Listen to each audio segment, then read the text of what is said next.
नमस्कार, welcome to the session. Hello YK, hello Aarti and very good morning. सुप्रभात आप सभी को। और चलिए आज के सेशन को जानना शुरू करते हैं। Kavita ji very good morning, Pankaj Kumar ji welcome and Loknath ji very welcome to the session.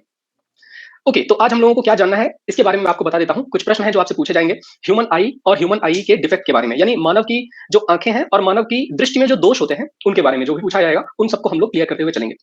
ठीक है, तो दीपक जी, श्रेयांश जी, कुलदीप सिंह जी और Sumit Kashyap ji welcome to the session.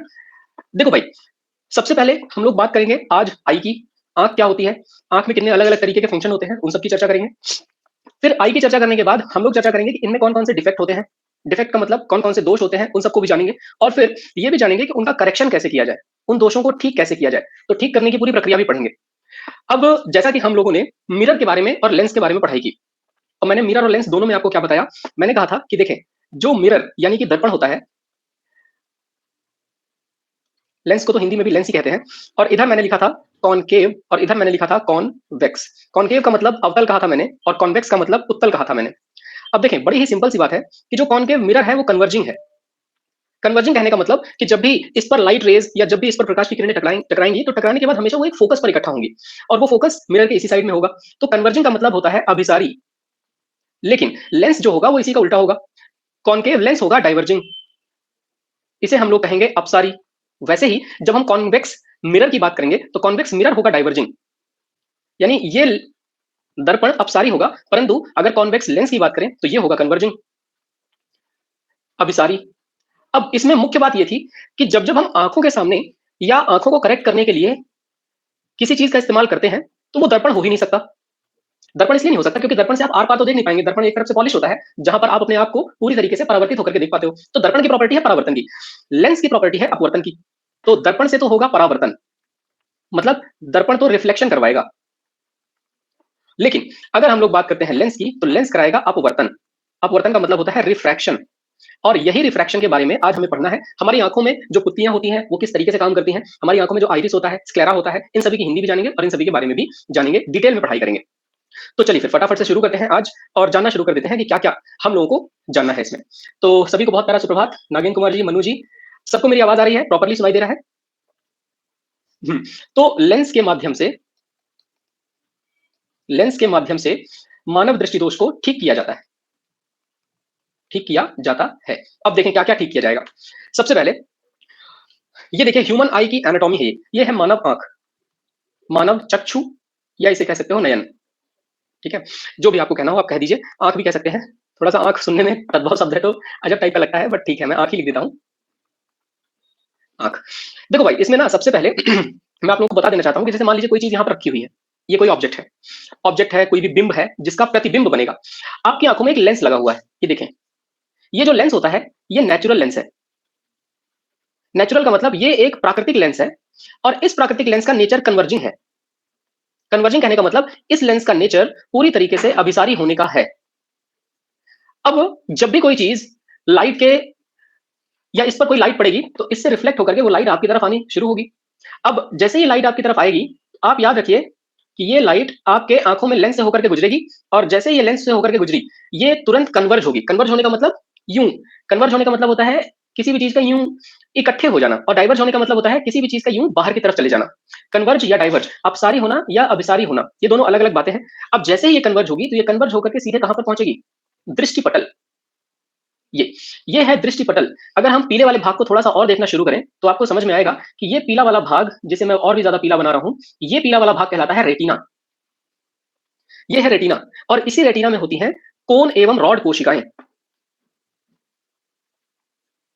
इन्हीं में होती हैं कोन व रॉड कोशिका, और इन्हीं कोन व रॉड कोशिकाओं की वजह से ही आपकी आंखों में रंग आते हैं। यानी कि रेटिना तो हो गया दृष्टिपटल, इसकी हिंदी हमने पढ़ ली। दूसरी बात ये भी बता देता हूं, ऑप्टिक नर्व। ऑप्टिक नर्व जो है, इसका काम है जब भी आप आंखों से कुछ भी देखते हैं, आंख एक सेंसरी ऑर्गन भी है। सेंसरी ऑर्गन कहने का मतलब कि ये एक संवेदना वाला अंग है। जब भी आप कोई चीज देखते हैं तो वो आपके दिमाग में जाकर के स्टोर हो जाता है। जैसे मूवी देखते हैं तो मूवी देखने पर मूवी की स्टोरी आपके दिमाग में जाकर के स्टोर हो जाती है ना। आखिर वो काम किसका है? मानव का जो ब्रेन यानी हमारा जो मस्तिष्क है वो दो तरीके से काम करता है। पहला तो ये कि अगर मान लीजिए जैसे मुझे ये डिब्बा उठाना है, तो ये डिब्बा मैंने यूं उठा लिया। ये डिब्बा उठाने के लिए मेरे ब्रेन ने मेरे हाथों में संदेश भेजा और मेरे हाथों ने इसे उठा लिया। अच्छा, ये काम हो गया ब्रेन का। लेकिन जैसे मैं डिब्बे को टच करता हूं तो डिब्बा एकदम ठंडा है, इसका मतलब कि मेरे हाथों से वो सिग्नल मेरे ब्रेन तक पहुंचा और ब्रेन ने ये महसूस किया कि ये चीज ठंडी भी है। तो बस हमें ये समझना है कि हमारे पास दो तरीके के मोटर पाथवेज और सेंसरी पाथवेज होते हैं। पाथवेज कहने का मतलब हमारे ब्रेन में से सिग्नल अंगों तक पहुंचाने का कार्य और अंगों में से सिग्नल को ब्रेन तक पहुंचाने का कार्य। ये दोनों काम होंगे और ऐसा ही होता है जब आप किसी चीज को देखते हैं। 5 सेंस होते हैं ना, तो वो 5 सेंस यानी कि किसी चीज़ को टच करना, किसी चीज़ को फ़ील करना, किसी चीज़ को देखना, किसी चीज़ को सुनना, किसी चीज़ को सूंघना, ये सब सेंस है।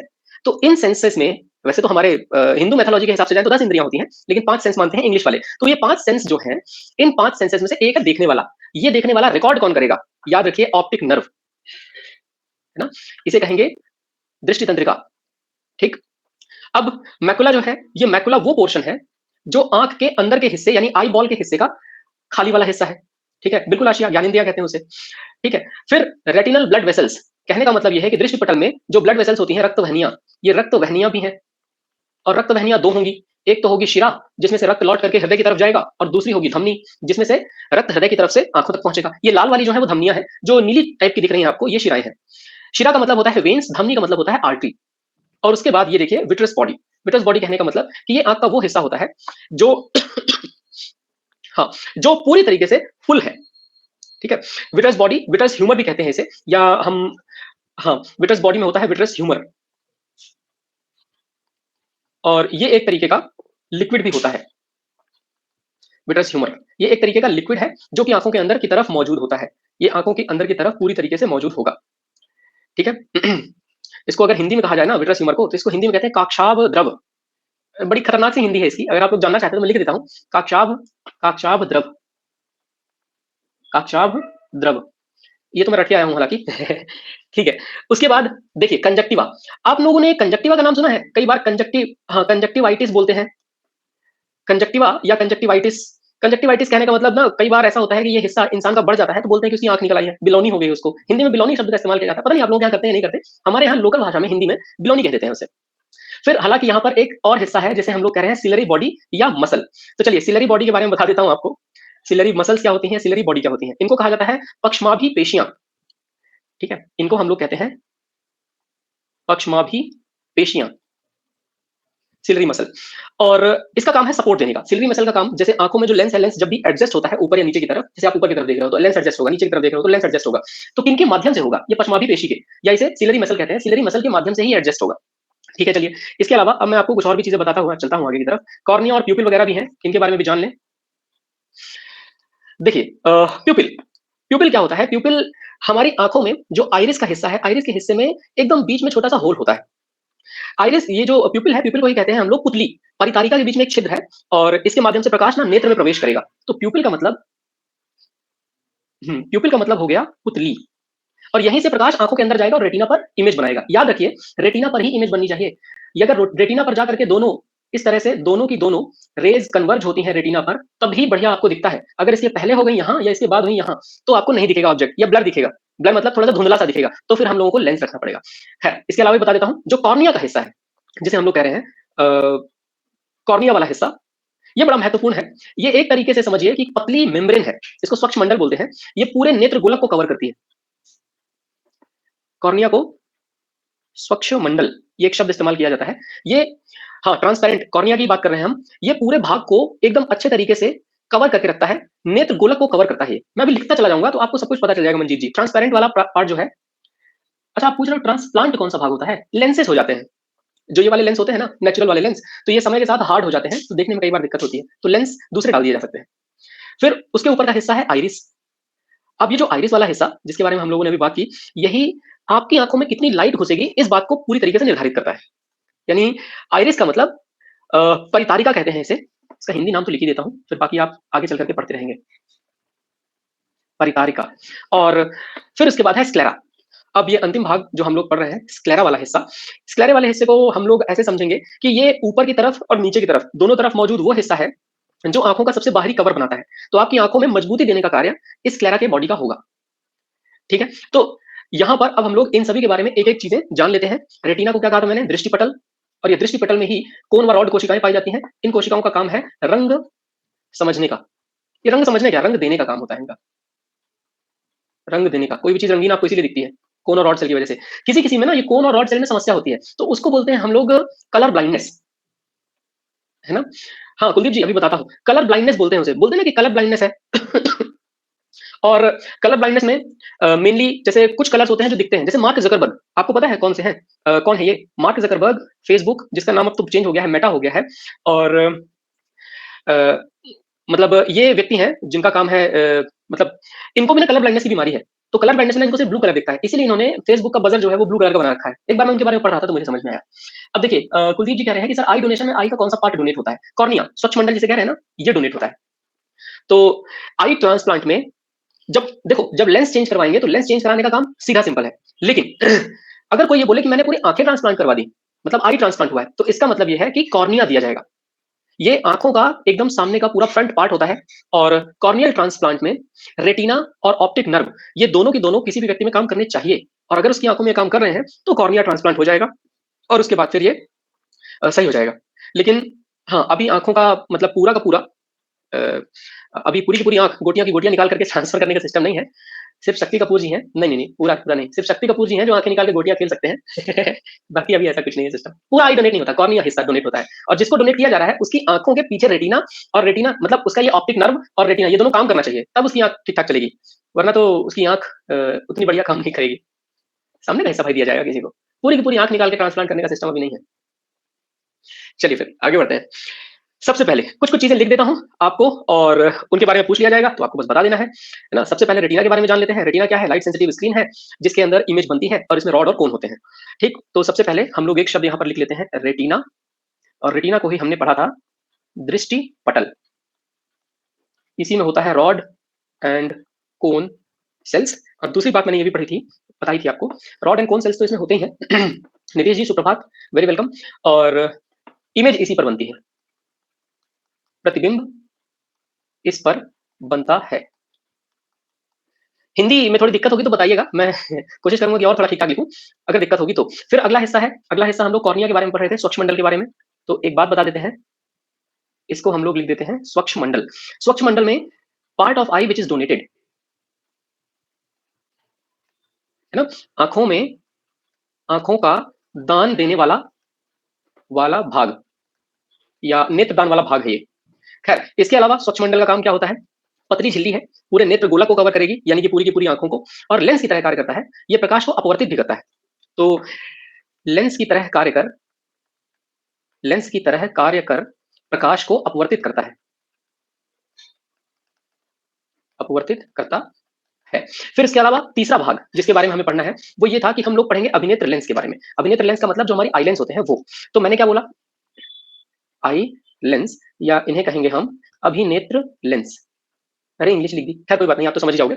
आई लेंस नेचुरल कन्वर्जिंग होते हैं, इसके बारे में मैंने आपको बता दिया। कन्वर्जिंग का मतलब होता है अभिसारी होते हैं ये। और दूसरी बात ये भी बता देता हूँ कि जो नेत्र लेंस है, ये पारदर्शी और लचीली सामग्री से बने हुए हैं। इनके वक्रता कहने का मतलब कि इनका जो कर्वेचर है, इसके कर्वेचर को हम सिलरी मसल के माध्यम से एडजस्ट करते हैं। तो कर्वेचर कर्वेचर का मतलब इसकी वक्रता को सिलरी मसल के माध्यम से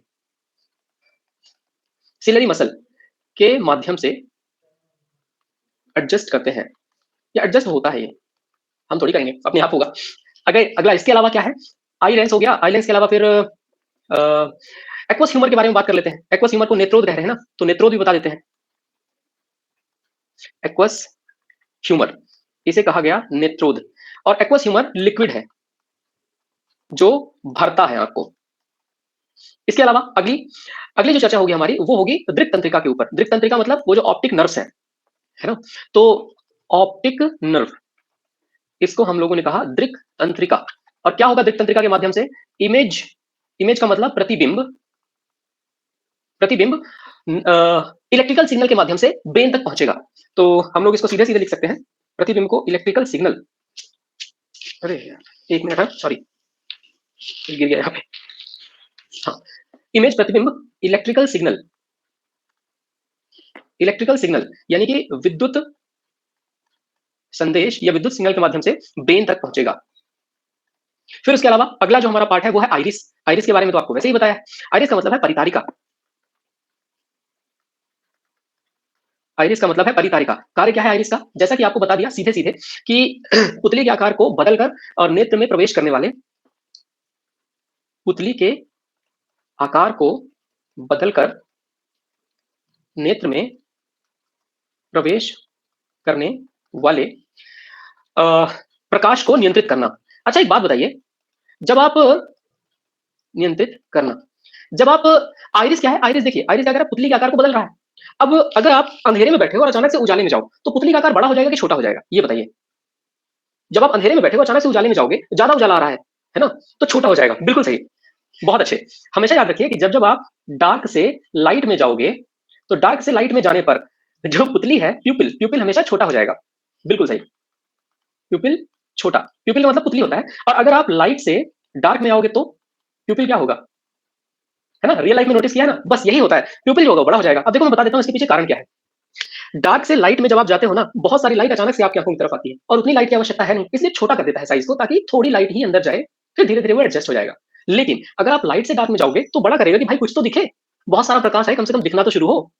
अब आप सोचो कि आप बैठे हुए हो रात के मतलब लाइट वाले भाग में, और अचानक से गुप्त अंधेरे में कोई भेज दे आपको, तो पीपल तो बड़ा होना ही है। और अगर बैठे हुए 2 बजे दोपहर को घर के अंदर और आराम से एंजॉय कर रहे हो अंधेरे में, और फिर कोई बोले कि दोपहर को 2 बजे आपको घर से बाहर निकलना है, और ये चिलचिलाती हुई जून महीने की धूप, तब आपको समझ में आएगा कि आंख जो है वो आंख का प्यूपिल यानी कि पुतली वो काफी छोटी हो गई है। ठीक है। हाँ सत्यम जी, क्लास स्टार्ट हुए कितनी देर हो गई? क्लास स्टार्ट हुए हो गया है लगभग 24 मिनट, 9 बजे होती है।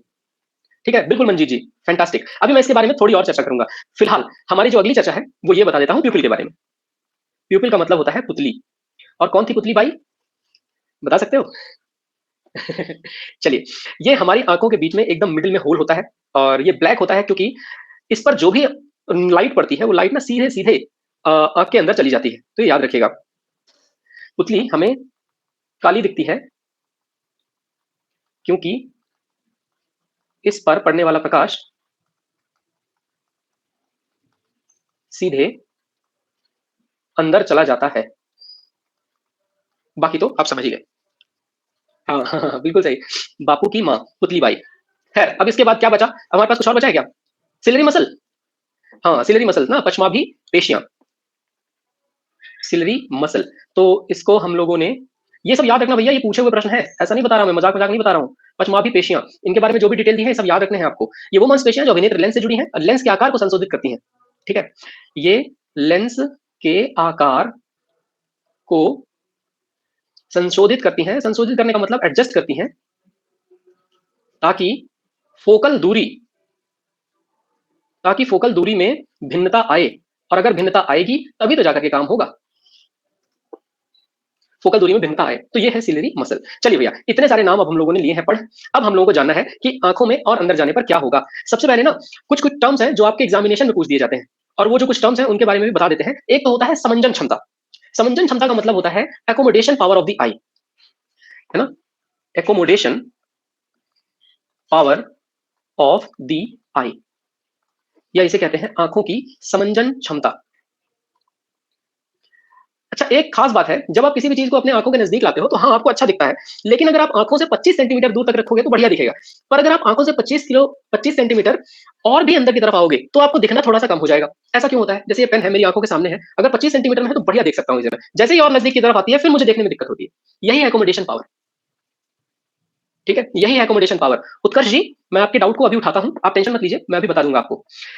आंखों की समंजन क्षमता, accommodation power of the I, 25 centimetre तक। तो आसपास की वस्तुओं को और दूर की वस्तुओं पर स्पष्ट दृश्य प्राप्त करने के लिए, हाँ स्पष्ट दृष्टि प्राप्त करने के लिए आपको बस ध्यान देना है, ability of the eye to change the focal length of eye lens with the help of ciliary muscles. So nearby object, ability of the eye to change the focal length, ability of the eye to change the focal length, ये question पूछा हुआ है examination में। Focal length, ability of the eye to change the focal length with the help of ciliary muscles to get the clear view, to get the clear view, है ना। हिंदी में लिख दें, अभिनेत्र लेंस की फोकल दूरी को बदलने की नेत्र की क्षमता, अभिनेत्र लेंस की फोकल दूरी को बदलने की नेत्र की क्षमता। तो अभिनेत्र लेंस की दूरी को, अभिनेत्र लेंस की फोकल दूरी को बदलने की नेत्र की क्षमता को हम लोग कहते हैं एकोमोडेशन पावर ऑफ द आई। अब देखो, आप लोग में से कई सारे लोग ना कंफ्यूज रहते हैं कि तैयारी जब कर रहे हैं तो तैयारी में थोड़ा-सा हम लोग और एक्स्ट्रा एफर्ट करेंगे ना तो इससे बड़े एग्जाम की तैयारी हो जाएगी। मेरा सिर्फ इतना कहना है कि अगर आप ग्रुप डी के लिए तैयारी कर रहे हो, तो आप पढ़ रहे हो जितना आपको पढ़ना चाहिए। लेकिन अगर आपको लोको पायलट की तरफ भी चले जाना है, असिस्टेंट लोको पायलट की तरफ चले जाना है या मान लीजिए कि आपको एनटीपीसी की तरफ चले चले जाना है, तो आपको थोड़े एफर्ट और लगाने पड़ेंगे। उसके लिए मैं हमेशा कहता हूँ कि जब-जब मैं जो-जो चीज़ें पढ़ाता हूँ, जैसे ये मैंने आपको पढ़ाया आज, मैंने लगभग चीज़ें आँखों में बता दी। आप इसको रिवाइज़ कीजिए, क्वेश्चन क्विज़ कीजिए इस पे, क्विज़ तो हमेशा दीजिए, क्विज़ और मॉक इनको अपनी ज़िंदगी का ना आधारभूत सत्य बना लो। नए-नए क्वेश्चन मिलेंगे, नई-नई चीज़ें पढ़ोगे, जब जितना ज़्यादा पढ़ोगे, उतना ही ज़्यादा आपका ज्ञानवर्धन होगा। क्विज़ और मॉक तो दीजिए और जैसे ही आपको कोई ऐसा क्वेश्चन मिलेगी, सर नहीं आता, तो आपके दिमाग में डाउट और आपके दिमाग में नवदीप सिंह 003 ये मेरा टेलीग्राम है। आपको डाउट और आपको नवदीप सिंह 003 एक साथ आएँगे दिमाग में और फिर मुझसे पूछ लो, मैं आपको बता दूँगा। मतलब within the end of the day आपको वो डाउट सॉल्व करके दे दूँगा। चूँकि हमारी भी क्लासेस होती हैं बीच-बीच में, तो हम बिज़ी होते हैं थोड़ा, लेकिन जब शाम होते-होते जो रात के 9 बजे के पहले-पहले मैं आपको डाउट सॉल्व करके दे दूँगा। तो भाई आपको अपनी पढ़ाई करनी है, हम आपके साथ हैं हमेशा। आपको कहीं कोई डाउट है, आप कर सकते हो, चर्चा कर सकते हो। अगर नहीं समझ में आएगा आपको तो मैं टेलीग्राम पर वॉइस नोट भी रिकॉर्ड करके भेज सकता हूँ, ताकि वो एक्सप्लेनेशन आपको बढ़िया तरीके से समझ में आ जाए। और यदि नहीं, तो फिर टेलीग्राम पर मैं आपको कॉल भी कर सकता हूँ। ठीक है? तो मैं इतनी हेल्प कर सकता हूँ आपकी। अब आपको करना क्या है कि आपको जितना आपने यहाँ पर पढ़ाई की, इसी में अब आप पढ़ाई करते-करते एनटीपीसी की क्विज़ दीजिए, एएलपी की क्विज़ दीजिए और जितनी ज़्यादा से ज़्यादा क्विज़ और मॉक टेस्ट देंगे, उतना ही आपका ज्ञानवर्धन होगा, आप अपडेट होते जाएँगे। बाकी थ्योरी तो वही रहनी है, चाहे कहीं भी हो। सिर्फ बदलना है क्वेश्चन का लेवल, तो क्वेश्चन के लेवल में हम आपकी हेल्प कर देंगे। बात खत्म। ठीक है? उत्कर्ष भैया, डाउट सॉल्व हो गया आपका? पता नहीं कुछ बोल भी नहीं रहे सिंह साहब, गुस्सा-वुस्सा तो नहीं हो गए? हाँ, हाँ। अरे ये जो सिंह टाइटल वाले होते हैं ना, इनसे थोड़ा डर लगता है मुझे, स्पेशली राजपूत। राजपूत तो नहीं हो? एक क्लास पढ़ा रहा था मैं, तो उसमें बड़ी किस्सा हो गया था अचानक से। चलो फिर, आगे बढ़ते हैं। अकोमोडेशन पावर तो मैंने आपको बता दिया, समंजन क्षमता क्या होती है। अब सबसे पहली बात ये है कि कौन से सेल ना होने की वजह से अ, ये याद रखना भाई, नवदीप सिंह 003 ये मेरा टेलीग्राम एड्रेस है या फिर अगर आप ईमेल आईडी से मुझसे कनेक्ट करना चाहते हो, तो navdeep.singh@byju'sexampep.com ये मेरी ईमेल आईडी है। तो इस पे आप कनेक्ट कर सकते हो। खैर अब मैं आपको बताता हूँ कि करना क्या है। यहाँ पर एक जो दोष है मतलब आँखों में दोष है, उसको कहते हैं कलर ब्लाइंडनेस। कोई-कोई व्यक्ति ऐसा होता है जिसके रेटिना में कोन सेल मौजूद ही नहीं होती और अगर कोन कोशिका ना मौजूद हो, तो फिर आँखों में रंग कहाँ से आएगा? आप इसे रेटिना कह रहे हैं, इसको हिंदी में कहा था हमने दृष्टिपटल। तो भैया दृष्टिपटल में सबसे इम्पोर्टेंट बात तो यही है, जो आपको समझनी है, वो ये कि कोन कोशिका जो है, वो कोन कोशिका बड़ी ही महत्वपूर्ण है। कलर ब्लाइंडनेस इसको हम लोग बोलते हैं वर्ण अंधता। वर्णांधता। तो ये वर्णांधता बड़ा ही कमाल का कार्य है, वो बड़ी ही कमाल की बीमारी है। कोन कोशिका नहीं है, तो रंग नहीं दिखेंगे और रंग कुछ ही दिखेंगे, या तो ब्लू दिखेगा, जैसे आमतौर पर अगर कोई कलर ब्लाइंडनेस वाला हो ना, तो उसको ये समस्या होती है कि उसको रेड कलर ना दिखेगा। बहुत सारे हाँ, बिल्कुल ये जेनेटिक है, ये जेनेटिक बीमारी है, जेनेटिक और इसे कहेंगे हम आनुवंशिक रोग, आनुवंशिक रोग कहेंगे इसे, ठीक है? मेनली कोन सेल से रंग आते हैं, मुख्यतः रॉड सेल्स और कोन सेल्स, रॉड्स कनेक्ट करती हैं उसको और कोन सेल्स जो होती हैं, कोन सेल्स में वो रंग के पूरे वर्णक होते हैं, पिगमेंट्स जिनको कहते हैं ना हम। तो अगर वही नहीं है तो फिर समस्या है। अगर मान लो रॉड भी नहीं है तो कनेक्ट कौन करेगा? अगर हम लोग मैं आपको दिखाऊँगा किसी सेशन में ला करके फोटोज़ की, रॉड और कोन सेल की। मैंने रखी नहीं है, मेरी गलती है, पर मैं आपको ज़रूर दिखाऊँगा ताकि आपको समझ में आए उसमें पूरी प्रक्रिया क्या होती है। तो ये जेनेटिक है, आनुवंशिक रोग है, बिल्कुल सही है मंजीत जी, आप जो कह रहे हैं। आगे बढ़ा जाए तो हम आपको अब मेनली डिफेक्ट के बारे में बता देते हैं। मानव दृष्टि दोष और मानव दृष्टि दोष में मायोपिया निकट दृष्टि दोष। अच्छा, जब निकट दृष्टि दोष लिखा है तो इसका मतलब निकट का ठीक है, लेकिन दूर का ठीक नहीं है। और जब आपको लिखा हुआ है दूर दृष्टि दोष, इसका मतलब दूर का ठीक है, ये निकट वाला काम ठीक नहीं है। और जब एस्टिग्मैटिज्म होता है और प्लस बायोपिया होता है, तो इसमें तो फिर प्लस माइनस के चश्मे लगते हैं, है ना? बाइफोकल लेंसेज लगते हैं, वो बताऊँगा अभी आपको। एस्टिग्मैटिज्म आमतौर पर आँखों के सामने के हिस्से के खराब हो जाने को कहते हैं और प्लस बायोपिया भी एक ऐसा ही रोग है, जिसके बारे में चर्चा करके अभी बताऊँगा। ध्यान दीजिए, थोड़ा-सा मायोपिया को हम लोग कहते हैं नियर साइटेडनेस। हिंदी में कहें तो इसे निकट दृष्टि दोष के नाम से जानते हैं। आस-पास की वस्तुओं को स्पष्ट रूप से देख सकता है। मैंने क्या बोला? निकट दृष्टि दोष में निकट ठीक है, बढ़िया है, कोई दिक्कत नहीं। दृष्टि दोष तो दूर का है, निकट दृष्टि तो ठीक है। तो याद रखिए स्पष्ट रूप से ना देख पाएगा, मतलब उसकी हालत क्या है कि जैसे देखो, ये आँख है, अब ये कोई ऑब्जेक्ट रखा हुआ है। ओ मान लीजिए ओ कोई एक बिंब है, ऑब्जेक्ट है। इस ऑब्जेक्ट से निकलने वाली जितनी भी प्रकाश की किरण है, वो आँखों के लेंस तक पहुँची और लेंस तक पहुँचने के बाद यदि वो जाकर के रेटिना पर पूरी तरीके से इकट्ठा हो रही है, तब तो ये करेक्ट है, ये आँख ठीक है। लेकिन निकट दृष्टि दोष में होता ये है कि मेनली आँखों तक वो रेटिना तक पहुँचती ही नहीं प्रकाश की किरणें। मतलब कि अब सोचो कि पहले ही अगर वो प्रतिबिंब बन गया और रेटिना पर जाकर के ना बना, तो समस्या हो जाएगी। अब भैया इन सभी की सभी किरणों को फैला करके और आगे ले जाना है और जब आप फैला करके आगे ले जाने की प्रक्रिया करोगे, तो फैला के आने ले जाने की प्रक्रिया में डाइवर्जिंग लेंस चाहिए होगा। है ना? तो ये देखिए यहाँ पर डाइवर्जिंग लेंस आ गया अपसारी लेंस और ये कौन सा लेंस है? अवतल। कॉनकेव कहा था हमने। अब इसे फैला करके और आगे ले जाना है। तो देखिए जैसे ही कॉनकेव लेंस रखा, देखिए वो फैला दिया और पहुँच गया रेटिना तक। लॉजिक क्लियर हुआ आपको? मतलब कि आगे ले जाना है, रेटिना तक पहुँचाना है तो डाइवर्ज करवा दो और अगर रेटिना से पीछे चला गया है, पहले लाना है तो कन्वर्ज करा दो। अब ये देखिए, ये है मायोपिया। मायोपिया मैंने क्या बताया? नियर का करेक्ट है, परफेक्ट है और दूर का परफेक्ट नहीं है। अब मायोपिया किसी को हो जाए ना, तो उसको पता है कौन सा चश्मा लगता है? ऐसे याद रखना, मायोपिया क्या है? पास वाला दृष्टि दोष है ना? निकट वाला दृष्टि दोष है ना, पास। तो जब पास का, हाँ, मतलब ये पास का दिख रहा है, ठीक-ठाक दिख रहा है, तो जब पास का ठीक-ठाक दिखता है, तो माइनस का चश्मा लगेगा, ठीक है? और जब पास का ठीक-ठाक नहीं दिखता है, तो प्लस का चश्मा लगेगा। यानी पास खराब तो प्लस और दूर खराब तो माइनस। ऐसे याद रखोगे? पास खराब तो प्लस, पास प्लस, पीपी।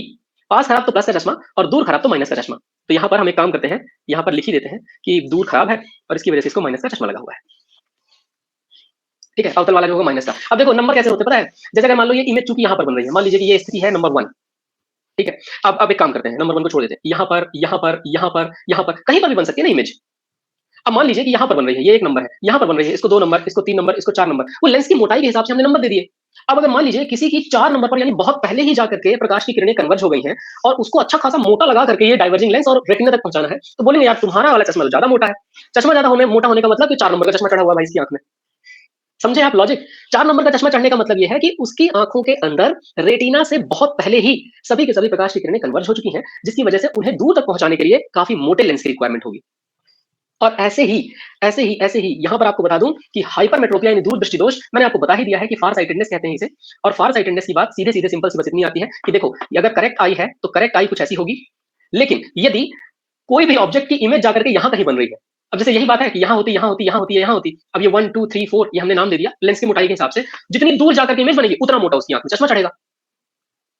अब देखो करना क्या है, उसको नजदीक लाना है, कन्वर्ज करना, पहले ही कन्वर्ज करवाना है, डाइवर्ज नहीं करना इस बार ना, कन्वर्ज कराना है पहले ही।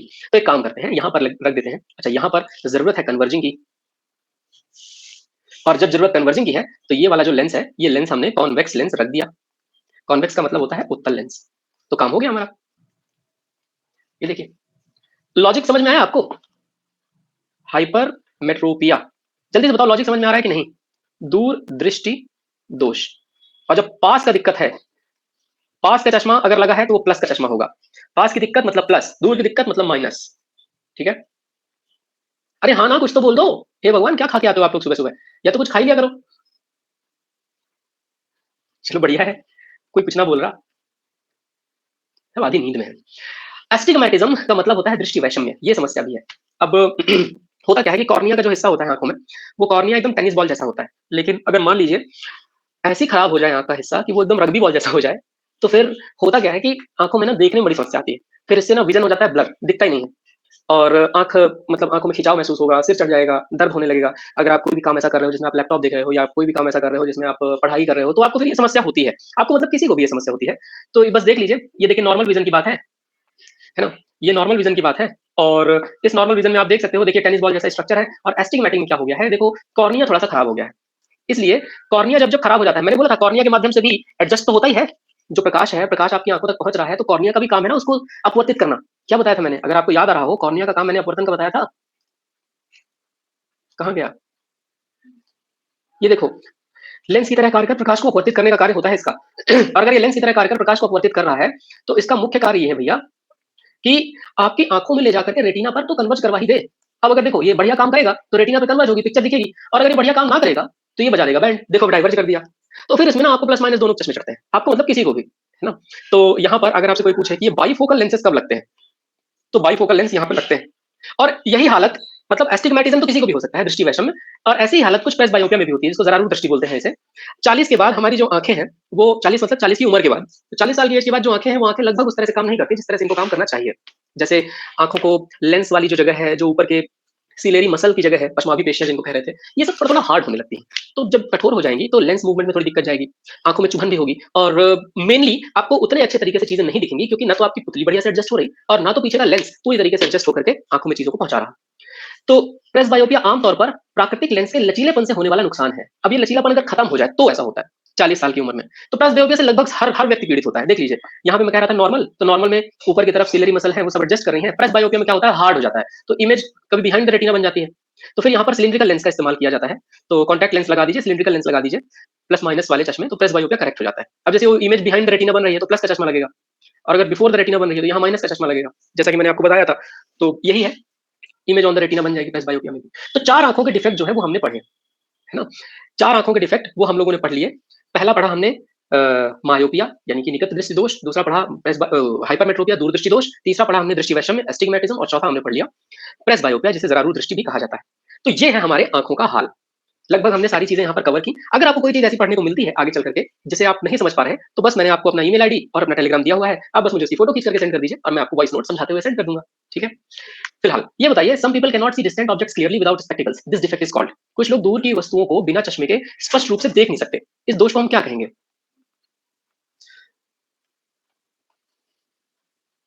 कविता जी मैंने शेयर किया है, अभी अभी तो बताया है आपको, लिंक नहीं है कुछ टेलीग्राम का, बस आपको आपको बस इतना नवदीप सिंह 003 इतना सर्च कर लेना है। अगर आप इतना सर्च करते हो तो आपको मैं मिल जाऊंगा। बढ़िया ब्लैक कलर की टी शर्ट पहने हुए आपको एक लड़का दिखेगा, वो मैं ही हूँ। तो नियर साइटेडनेस होगा भैया, क्यों गलत आंसर कर रहे हो? अरे मैंने क्या बोला, नियर साइटेडनेस यानी निकट दृष्टि दोष। निकट दृष्टि दोष का मतलब निकट ठीक है, निकट तो ठीक है, दूर का गड़बड़ है। और अगर बिना चश्मे के दूर की वस्तु ना दिखे तो फिर नियर साइटेडनेस हुआ ना। ठीक है, चलिए आगे बढ़ते हैं। Inability of the eye to see the image of the objects is called as. अरे यार ये तो बहुत ही इजी क्वेश्चन है। वस्तुओं की छवि देखने के लिए आंख की अक्षमता को हम क्या कहेंगे?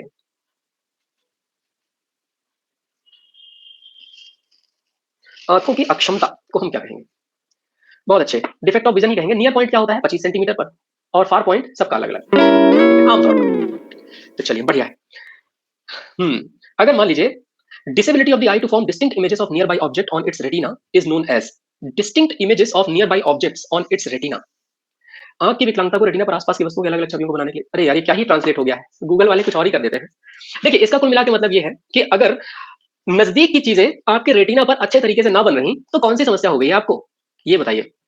जब नजदीक की चीजें ठीक ठाक ना दिख रही हो तो कौन सी समस्या है? ये है।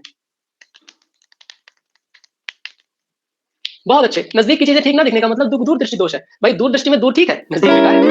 तो यही है हमारी क्लास। चलिए फिर पढ़ाई करते रहिए। आज की क्लास वैसे ही छोटी थी थोड़ी, इसके बाद वाली क्लास थोड़ी लंबी होगी, उसमें हम लोग बहुत सारी चीजें पढ़ेंगे। तो फिर अपना ख्याल रखिए। जय हिंद, और कल मुलाकात होगी सुबह सुबह 9 बजे।